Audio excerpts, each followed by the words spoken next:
ደቡብ ኮሪያ አስታርቆኝ ከሰሜን ኮሪያ ጋር በሚመስል መልኩ ጦርነትን የሚቋጭ አዲስ ዲያሎግ እንዲደረግ ጥያቄ ማቅረቧ ተሰምቷል። ተመልካቾቻችን ይህ ጉዳይ በጣም ከነ ኪም ጆንግ ኡን በኩል ምን አይነት ምላሽ ይኖረዋል የሚለውን በርካቶችን እያነጋገረ የሚገኝ ጉዳይ ነው። ሰሜን ኮሪያና ደቡብ ኮሪያ እንደምታውቁት ከ1950 ጀምሮ እንግዲህ 1953 ላይ አርሚስቲስ በሚባለው ወይም ደግሞ ተኩስም የለም ጦርነትም የለም በሚባል ደረጃ ጦርነቱ መቆሙ ይታወሳል። ከዛን ጊዜ ጀምሮ ሁለቱ ኃይላት ሰጣ ገባ ውስጥ እንደሆኑ በድንበርም በተለያዩ አጋጣሚዎችም ይታወቃልና ከዛ አንጻር ችግሮች ፈታኝ ሆነው መቀጠላቸው ይታወሳል። አሁንም ደቡብ ኮሪያ ከሰሜን ኮሪያ ጋር በጣም ይፋዊ የሆነ ፐብሊክ የሆነ ጦርነትን የሚቋጭ ንግግር እንዲደረግ መጠየቋ ተሰምቷል። ይሄ በጣም በርካቶችን በበጎ እንዲመለከቱት ያደረገ ጉዳይ ነው። ምክንያቱም መፍትሄ የለም ከዚህ በኋላ በጦርነት የሚሆን ነገር የለም። ምክንያቱም በጦርነት የሚደረግ ከሆነ የሰሜን ኮሪያው ፕሬዚዳንት ኪም ጆንግ ኡን ከአያቱ ኪም ኢል ሱንግ እንደዚሁም ደግሞ ከአባቱ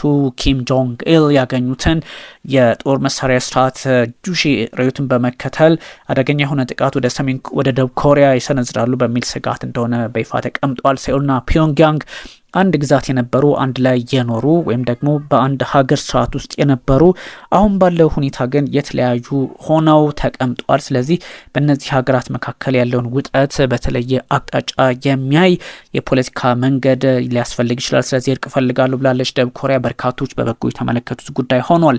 የደቡብ ኮሪያው ፕሬዚዳንት ሊ ጄሚዩንግ ናቸው ይህን ያሉት። እንግዲህ ከሰሜን ኮሪያ ጋር መወያየት ያስፈልገኛል፣ እርቅ ያስፈልገናል በሚል ጥያቄ አቅርበዋል። በነገራችን ላይ ከዚህ በፊት ከሳቸው በፊት ከነበሩ ሁለት ፕሬዚደንቶች በፊት የነበሩት ሙን የሚባሉት በጣም ዴሞክራት የሚባሉ አይነት ነበሩና ከሰሜን ኮሪያ ጋር በተወሰነ መጠን ለመነጋገር ሞክረው ነበረ። ምክንያቱም ፕሬዚዳንት ዶናልድ ትራምፕ እንደምታስታውሱት በመጀመሪያው ዙር የስልጣን ዘመናቸው ከ2017 እስከ 21 በነበራቸው ጊዜ ከነ ኪም ጆንግ ኡን ጋር ለመነጋገር የተለያዩ እድሎችን ፈጥረው ነበረ። ፕሬዚዳንት ዶናልድ ትራምፕ እንደምታስታውሱት 3 ጊዜ አንዴ በቪየትናም አንዴ በሲንጋፖር ከዛ ደግሞ ይሄ ከወታደራዊ እንቅስቃሴ ነጻ የሆነው አካባቢ ዲማርኬትድ ዞን ላይ ተገናኝተው ዘው ደቡብ ኮሪያና ሰሜን ኮሪያ ለመጀመሪያ ጊዜ የአሜሪካ ፕሬዚዳንት የሰሜን ኮሪያ ምድር ሲረግጡም ሆኖ ተመዝግቦላቸው ነበረ። ስለዚህ 3 ጊዜ ኪም ጆንግ ኡንን ለማግኘት ችለው ነበረ ፕሬዚዳንት ዶናልድ ትራምፕ። ስለዚህ ያኔ በወቅቱ ማለት ነው በመጀመሪያው ዙር የስልጣን ዘመናቸው መሀል ላይ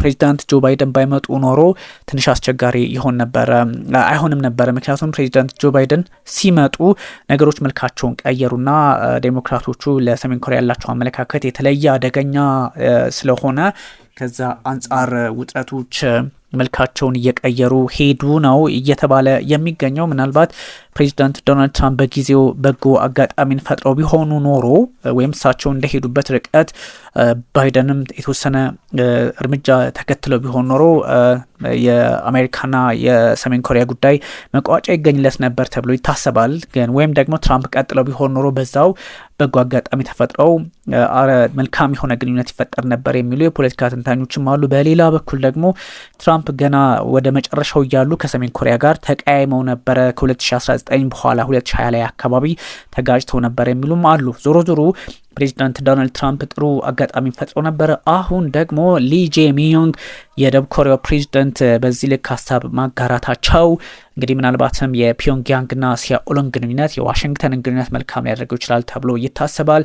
በሀገራቱ መካከል ያለው ወታደራዊ እንቅስቃሴ አደገኛ ነው ወይም ደግሞ አሁን ባለው ሚሊተሪ ፍሪ ወይም ባፈር ዞን ተብሎ ከተወሰደው ቀጠና ውጪ ድንበር ላይ ግጭት እንዳይነሳ በጣም እጅግ በርካታ ስጋት አለ። ዘርፈ ብዙ የሚባል የደህንነት ስርዓት ለመዘርጋትም ሀሳብ እየቀረበ ይገኛልና ወደ ውጥረት እንዳይገቡ በተለያየ አጋጣሚ ሀሳቦችን ሲያጋሩ ነበር። የምታስታውሱት የሰሜን ኮሪያ ፍላጎትን ለመግታት ተግባራዊ መደረግ የሚችሉ መንገዶች ላይ መመካከር ያስፈልጋል የሚል ዲያሎግ ያስፈልጋል፣ ንግግር ያስፈልጋል፣ ኮንሰንሰስ ያስፈልጋል። ከዛ ውጭ የሚሆኑ ነገሮች አውዳሚ ናቸው የሚል አቋም አላቸው ዲስ ፕሬዚዳንት ማለት ነው ሊ ጄሚዩንግ።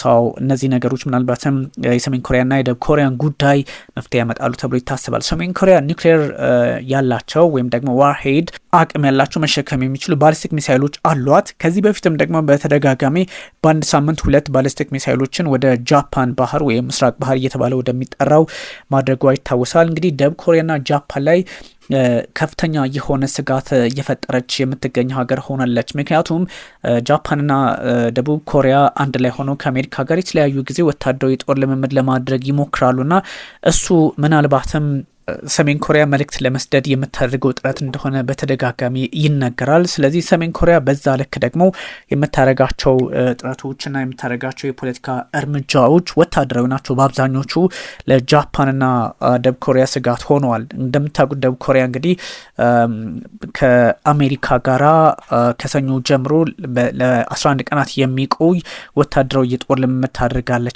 ከሱ አንጻርም ስጋቶች አሉ። ስለዚህ ይሄኛው ፕሬዚዳንት ይሄን ሀሳብ ማቅረባቸው በበጎ የሚወሰድ ይሆናል። የኮሪያ ልሳነ ምድር ውስጥ እንግዲህ ባህረ ገብ ይባላል። በአብዛኛው በቁጥጥር ስር የዋሉት ሁለቱ ሀገራት እንግዲህ ከ1953ቱ የተኩስ አቁም አርምስትስ ይባላል ስምምነት በኋላ እንግዲህ ይህ ነው የሚባል መፍትሄ ያመጣ ግንኙነት የላቸውም ፒዮንግያንግና ሲኦል ወይም ደግሞ እነዚህ ሁለት ሀገራትና ከዛ አንጻር ብዙ ጉዳዮች ይታያሉ። የሰላም ስምምነት አልተፈራረሙም። ጦርነቱ አሁንም ድረስ ቀጥሏል ማለት የሚያስችል ነው። ምክንያቱም በደቡብ ኮሪያ በኩል በነገራችን ላይ እንደምታውቁት ኢትዮጵያ ኮሪያ ዘማቾችን ታውቃላችሁና ተሳትፎ ነበራት። የሰሜን ኮሪያው ከሶቪየት ህብረቶች ወይም ደግሞ ቻይና አብሮ ነበሩ። ወይም ሶቪየት ዘመን ኮሚኒስት ባህሪ ያላቸው ሀገራት በዛ ልክ ነበሩ። ከዛ ደግሞ ደቡብ ኮሪያም እንደምትመለከቱት ደግሞ ወደ ካፒታሊስቱ እና አሜሪካ በሚመሩት ኃይል ምዕራብ ጀርመን አካባቢ የነበሩት ኃይሎች ኢትዮጵያን ጨምሮ ወይም በመንግስታቱ ድርጅት ጥላ ስር ሆነው ተባብረው ለመውጋት ተሞክሮ ነበረ። ግን በሁለቱ ሀገራት መካከል ያለው ወታደራዊ ውጥረት አሁንም ቀጥሏል ነው። ከወታደራዊ ቀጠና ውጭ የሆነ ድንበር ባፈር ዞን የሚባለው ላይ ግጭቶች ተነስተዋል። አካባቢውን በውጥረት እየተሞላ ቀጥሏል እና ብዙ ሰዎች ጥያቄ የሚያነሱት ከዚህ አንጻር መፍትሄ አብሮ በመስራት ይመጣል የሚል ነው እንጂ እንደሚባለው አይደለም። ምክንያቱም ሰሜን ኮሪያን በጣም ነው ደቡብ ኮሪያ እጅጉን የምትፈራትና እንደዚህ አይነት ሂደቶችን በተለየ መንገድ ማየት፣ በጎ ሁኔታዎችን፣ በጎ አጋጣሚዎችን መመልከት ያስፈልጋል። በጣም ብዙ ኃይሎች በዚህ ልክም ሊያዩት ያስፈልጋሉ ነው ጉዳዩና ሁለቱ ኃይሎች እንግዲህ ግጭትን እንዳያስነሱ ስጋት አለ። አንዳቸው ሌላኛውንም በመክሰስ የሚታወቁ ሀገሮች ናቸው። ከዚህ ቀደም በጣም የተለያዩ እነዚህ ረብሽ የሆኑ ነገሮችን የያዙ ጽሁፍ የፕሮፓጋንዳ ጽሁፍ ናቸው ወይም ደግሞ አደገኛ የሆነ ፊኛዎች ማለት ነው ባሉን እነሱን በመያዝ አስቸጋሪ ጊዜያትን ለማሳለፍ ይሞክራሉና አንደኛው ወደ ሌላኛው እንግዲህ ይልካሉ እነዚህ ፊኛዎችን ማለት ነው ባሉኖቹን እንደዛ አይነት ውጥረቶች እንዲፈጠሩ አድርገው ነበርና መልእክቶቹም ጠባጫሪ ሆነው መመዝገባቸው የሚታወስ ነው። ከዚህ በፊት የደቡብ ኮሪያ ፕሬዚዳንት ዩን ሱክ ዮል የሚባሉት ወታደራዊ ሕግ ለመደንገግ ይሄ ማርሻል ሎው በሚባል ሚሊታሪ ማርሻል ሎው ሞክረው ነበረ። ከዛም ተከሰሱ። ወደ እስር ቤት እንዲሄዱም የተለያዩ ፍርድ ሂደቶችን እየተከታተሉ ይገኛሉ። አገራቸው ከሰሜን ኮሪያና ከቻይና ጋር ያላትን ግንኙነት በተለያየ አጋጣሚ ሊያሻክሩ ሞክረዋል ተብሎ ነበር የተከሰሱትና ይህ ፕሬዚዳንት በቁጥጥር ስር ውለው እንደነበረም እናስታውሳለን።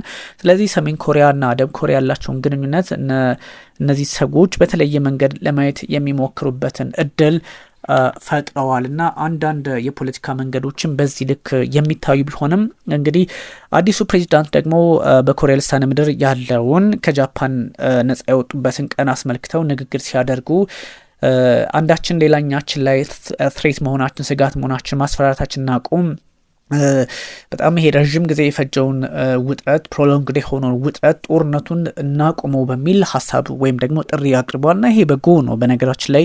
ምክንያቱም ጦርነት አያስፈልግም። እዛ አካባቢ ላይ ጦርነቶች የሚቀሰቀሱ ከሆነ ሙሉ ኤዥያ ፓሲፊክ ነው የሚታመሰው። ኤዥያ ፓሲፊክ ላይ ያሉ ኃይሎች ደግሞ እነማን ናቸው የሚለውን የምታውቁት ናቸው። ኤዥያ ፓሲፊክ ላይ በዓለማችን ቁጥር 3 የጦር አቅም ያላት፣ በዓለማችን ቁጥር 2 የኢኮኖሚ አቅም ያላት ቻይና አለች። በዛ ላይ ደግሞ አሜሪካ 52 በመቶ የምድራችንን ክፍል የሚቆጣጠር ከፍተኛ የሆነ ኢንዶ ፓኮም የሚባለውን የጦር ኃይሏን የምታንቀሳቀስበት ነው፣ እዟን የምታንቀሳቀስበት ነው። እዛ አካባቢ የሚፈጠር ወታደራዊ ውጥረት ዓለም አቀፋዊነቱ 1 ሰዓት አይፈጅም፣ ወዲያውኑ ዓለም አቀፋዊ ነው የሚሆነው። ምክንያቱም ቻይናና ራሽያ በአንድ በኩል ይሆናሉ። ከዛ ሲሻገር ከቻይናና ራሽያ በኩል ደግሞ ያለውን ውጥረት በሌላ አቅጣጫ ለመመልከት ወይም ራሳቸውን ለመከላከልም ሆነ ለማጥቃት በሚያደርጉት ጥረት በአሜሪካ በኩል የሚሰለፉ ኃይላት እነማን ናቸው የሚለውን ደግሞ የምታውቁት ነው። ጃፓን አለች፣ ሰሜን ኮሪያ አለች፣ አውስትራሊያ፣ ኒውዚላንድ፣ በጠቅላላው በፓሲፊክ አካባቢ ያሉ ኃይላት እጅግ አደገኛ እርምጃ ሊወስዱ ይችላሉና ውጥረቱ በአንድ ጊዜ ዓለም አቀፋዊ የመሆን እድል ሊኖረው እንደሚችል ሳይታለም የተፈታ ነው። እንግዲህ ሰሜን ኮሪያ ከቻይና ጋር በተለያየ አጋጣሚ አብረው በመስራት የሚታወቁ በጎ ግንኙነት ያላቸው የሰሜን ኮሪያ ንግድ ከቻይና ጋር ከ80 በመቶ በላይ ነው። እንዲያውም የአገሪቱን ኢኮኖሚ የሚጠቅመውና በትልቁ በጎ እድል በመፍጠር የሚታወቀው የቤጂንግ ኢኮኖሚ ነው ለፒዮንግያንግ ማለት ነው። እነዚህ ጉዳዮች ምናልባትም በአንዳንድ ሁኔታዎች ላይ የተለየ ቅርጽ ሊሰጣቸው የሚችሉ ናቸው። ስለዚህ ባለፈው ዓመት ደግሞ ማለትም 2025 ላይ አዲስ ፕሬዚዳንት ሆነው የተሾሙት እንግዲህ ይሄኛውን ንግግር ሲያደርጉ በጣም ብዙ ሰዎች በበጎ ተመልክተውላቸዋል። በሰላም አብሮ መኖርና በጋራ ዴቨሎፕ አገራቸውን ለማልማት ለማሳደግ እንዲችሉ ተገናኝቶ መወያየት ያስፈልጋል ብለዋል። እኔ በዛ ነው ማምነው የሚልም አቋማቸውን በግልጽ አስቀምጠዋልና ፕሬዚዳንቱ የሰሜን ኮሪያ የኒውክሌር አቅም በተሳካ ሁኔታ ለመግታት ንግግሮች መደረግ ይጠበቅባቸዋል እንጂ በኃይል መሆን እንደሌለ ለበት ለማስቀመጥ ሞክረዋልና እስካሁን የውይይት ጥሪ ሰሜን ኮሪያ ማለትም ጥሪ ተቀርቦላታል። ኮል አለ ዲያሎግ እንግዲህ ጥሪ ቀርቦላታል። እስካሁን ያለችው ነገር የለም። በእርግጥ ፕሬዚዳንት ኪም ጆንግ ኡን እነዚህን ጉዳዮች የሀገራቸውን ፖለቲካም ጨቁነው ለመያዝም ነው ይባላል በራሳቸው መንገድ ለመያዝ በአንድ መድረክ የሚሰለፏቸውን ሀገራት መሪዎች ያማክራሉ ተብለዋል። ኪም ሺ ኤንድ ፑቲን ከዛም ደግሞ አያቶላዎቹ የኢራኖች በአንድ መድረክ ያ ማለት ኪም ጆንግ ኡን፣ ፕሬዚዳንት ቭላድሚር ፑቲን፣ ፕሬዚዳንት ሺ ጂንፒንግ እንደዚሁም ደግሞ የኢራን መሪዎች እና ፔዜሽኪያን ጨምሮ አንድ መስመር ላይ እንደሆኑ ይነገራል። ከነሱ በተቃራኒው ደግሞ መታቋቸው እና አሜሪካ የሚመሯቸው በጣም እጅግ በርካታ አሜሪካ የምትመራቸው በጣም በርካታ ሀገራት አብረዋቸው እንደሚሰለፉ ከዋሽንግተን በኩልም ይነገራል። ለዚህም ነው ብዙ ኃይላት አንዳንድ ጉዳዮችን መፍትሄ መስጠት ያስፈልጋል እንጂ ውጥረቱን ማጠናከር ሌላ አይነት ትርጓሜ እንዲኖረው ያደርጋል በሚል ሀሳባቸውን እያጋሩ የሚገኘው። ምክንያቱም በኮሪያዎቹ መካከል ለሚቀሰቀስ ጦርነት ከፍተኛ የሆነ ዓለም አቀፍ ውድመት ስለሚከሰት፣ አንደኛ ሁለቱም ብቻቸውን ስላልሆኑ፣ ደቡብ ኮሪያም እንደምታውቁት አሜሪካ ከ28,000 በላይ ጦር አላት። ደቡብ ኮሪያ ላይ በርከት ያለ የጦር ቤዝ አላት። እንደምታውቁት ደቡብ ኮሪያ ብቻዋን አይደለችም፣ ሰሜን ኮሪያን ብቻዋን አይደለችም። የሰሜን ኮሪያ ደግሞ የከፋ የሚያደርገው ራሻ ልክ እንደ ኔቶ ሰሜን ኮሪያ ከተነካች እኛም እንደተነካን እንቆጥረዋለን፣ እኛ ከተነካን ሰሜን ኮሪያም እኛ እንደተነካን ትቆጥረዋለች የሚል ወታደራዊ ስምምነት ላይ በመድረሷ እንደሆነ ይነገራል።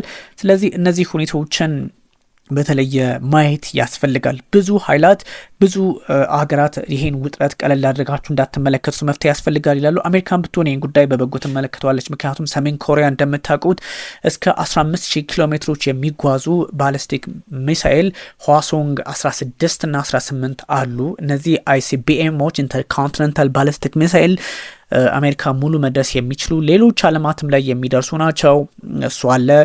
ከዛም ደግሞ የአሜሪካ ጓም ደሴት ኒውዮርክ ከተማን የሚመታ ሚሳኤልም እንዳላቸው ይታወቃልና ከዛ አንጻር አሜሪካን በራሷ መፍትሄውን ለማምጣት መስራት እንዳለባት ይነገራል።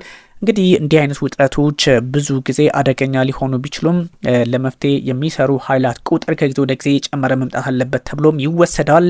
ወደ ተመልካቾቻችን ቢኒያም ካሴ ነበርኩኝ። እናንተ ግን ላይክ፣ ሰብስክሪፕሽን ማድረጉን ቀጥሉ። ቴንክ